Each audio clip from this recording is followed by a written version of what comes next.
Bem-vindo à nossa quarta aula do curso Iniciação Política. Nós vamos ver nesta unidade a organização do Estado, a federação como forma de organização do Estado. Que Deus nos abençoe, então, para esse tempo de aula. O nome oficial do Estado brasileiro é República Federativa do Brasil. Creio que você já sabe disso. Mas, nesse nome estão presentes a forma de governo. Nossa forma de governo, República. A nossa forma de Estado, Federativa. E o nome do nosso país, Brasil. Por isso, então, República Federativa do Brasil. Na última aula nós vimos como a Bíblia sugere a adoção de regimes políticos democráticos ou republicanos. Também vimos como Deus estabeleceu o princípio da descentralização territorial ao ordenar ao homem para encher a terra e aconselhá-lo a dividir a terra entre 12 tribos, a tribo de Israel. Em Gênesis 49, depois que Jacó falou e abençoou os seus filhos antes de morrer, nós podemos ver exatamente no versículo 28 as 12 tribos estabelecidas. Então, esse exemplo nos leva a observar outro princípio, o princípio organizativo do Estado estabelecido por Deus. O princípio federativo, a forma federativa de Estado, nasce na terra prometida, como a divisão de seu território em 12 tribos. Aí nós temos que contemplar Josué capítulo 13. Então nós vamos ver esta forma então dividida, essa forma distribuída de territórios.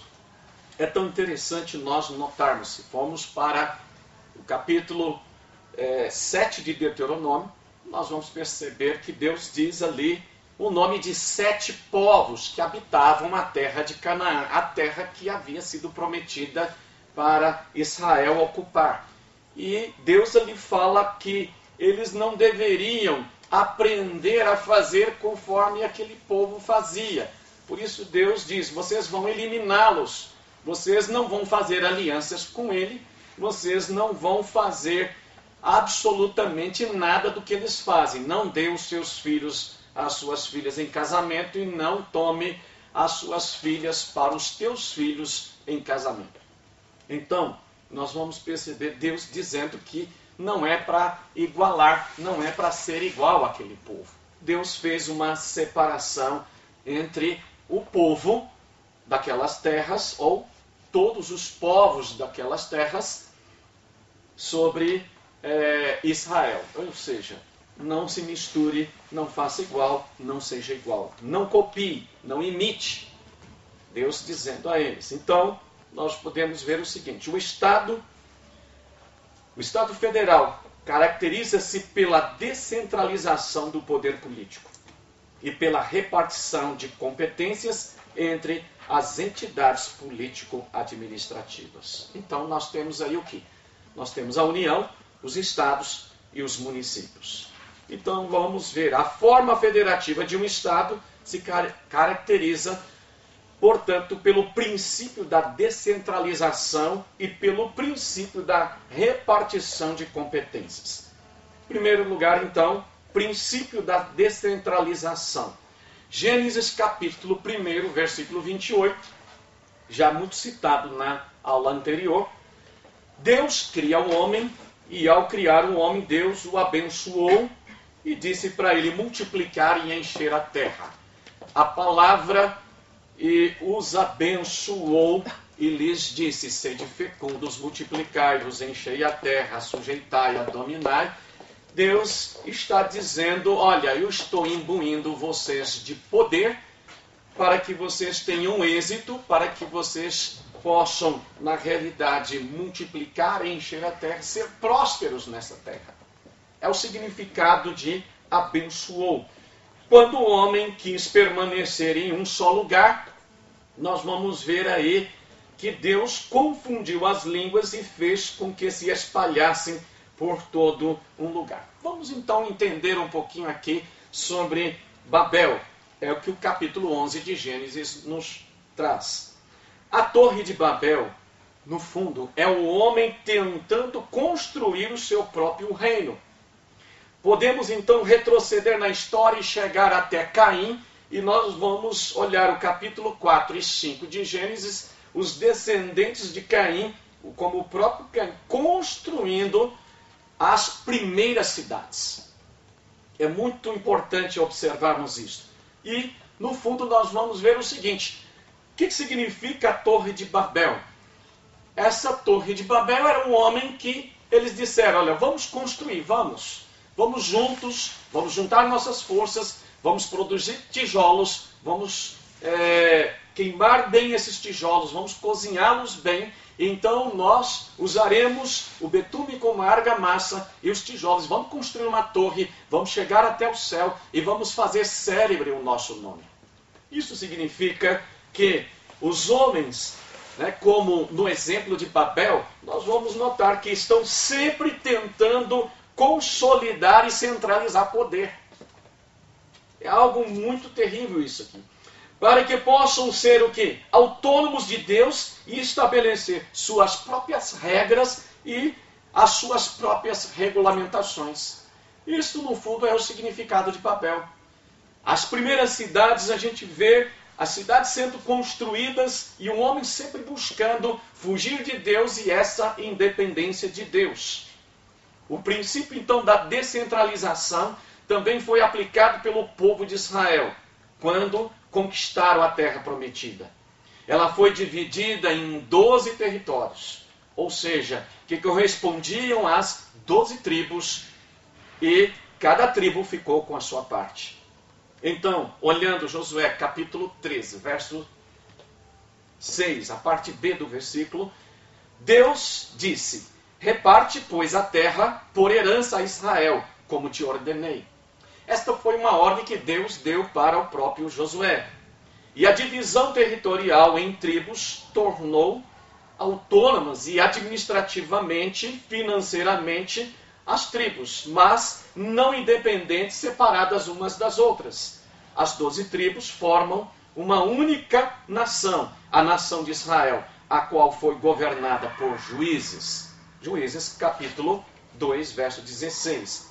E levantou o Senhor juízes que os livraram das mãos dos que despojaram no princípio, e depois por reis, como o rei Saul, o rei Davi, o rei Salomão e outros que vieram, conforme nós podemos ler nos livros de 1º, 2º, Reis, Samuel, Crônicas e daí por diante.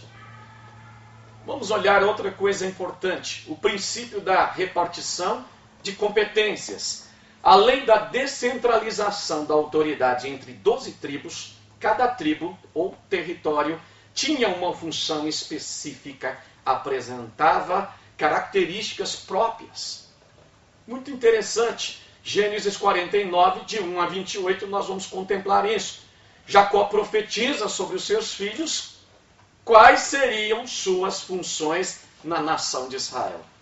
Aquele momento final, o texto diz que Jacó estava ali já perto do seu último suspiro. E ele chama, e ele manda reunir os filhos, e todos reuniram em volta dele, e ele começa então a dizer as funções das tribos. E ele então diz a primeira tribo, tribo de Ruben, os versículos 3 e 4. Veja bem, o que Jacó falou? Ruben era um filho primogênito de Jacó. Ruben salvou José da morte dos demais irmãos, quando eles queriam, na realidade, matar José. Vocês já conhecem a história. E ele também se responsabilizou pela ida de Benjamim, naquele momento que o próprio José, sem os irmãos saberem que era José, o governador do Egito, então ele foi responsável. A Ruben foi dada a força, altivez e poder. Tornou-se então responsável pelas negociações diplomacia entre as tribos e entre elas e outros povos. No segundo lugar, nós vamos ver a tribo de Simeão, os versículos 5 a 7. Formada por guerreiros, lutadores, violentos e perversos, por sua maldade, foi substituída mais tarde pela tribo de Manassés. Terceiro, tribo de Levi, também os versículos 5 e 7. Foi dada a ela o sacerdócio sobre as demais tribos. Daí você vê que sai Moisés, o próprio Arão, né? Aos levitas foi dada a atribuição de cuidar da arca da aliança, dos sacrifícios do tabernáculo. Depois você vai ver a tribo, número 4, a tribo de Judá, os versículos de 8 a 12. Judá recebeu a autoridade política. Opa! Aqui nós vamos poder ver algo tremendo. Ele recebe autoridade política de governo sobre as demais tribos de Israel. Presta bem atenção nisso. Sobre as demais tribos de Israel. Da tribo de Judá saíram juízes, reis, como Davi. E o rei dos reis, Jesus. Judá foi chamado de leão por Jacó. Daí determinamos Jesus, o leão da tribo de Judá. Que coisa linda, né? Maravilhosa essa, quando nós podemos pensar de onde vem o Senhor Jesus, o nosso Senhor. Número 5, tribo de Zebulum, versículo 13. A Zebulum foi concedido o exercício do comércio e da pesca. Essa tribo abastecia as demais tribos com produtos estrangeiros também. Sexta tribo, tribo de Issacar, os versículos 14 a 15. Issacar recebeu a função de pacificador entre as tribos de Israel. A tribo se posicionava de maneira equilibrada e sábia em situações políticas incomuns. Ela trocou a submissão a Saul por apoio a Davi. Você vai ver em 1 Crônicas 12:32. E participou da celebração da Páscoa em Judá, 2 Crônicas 30:18. Sétima tribo, tribo de Dan, versículos 16 a 18. Essa tribo foi dada o poder de ataque, de destruição de outros povos. Embora pequena, como serpente, Dan era perigosa. Sansão era da tribo de Dan. E a gente conhece a história, as crianças na escolinha da igreja conhecem, né? Sansão derrotando sozinho os filisteus. Oitava tribo, tribo de Gad. Caracterizado por sua prudência, Gad foi chamado à guerra. Era composta de varões valentes e prudentes, também de sortudos, né? O nome Gad significa com sorte, sortudo. Nona tribo, tribo de Aser, versículo 20. Aser foi dada a função de provedor de alimentos, de produtos dentre as tribos de Israel. Aí você vê as questões da economia nas mãos desta tribo.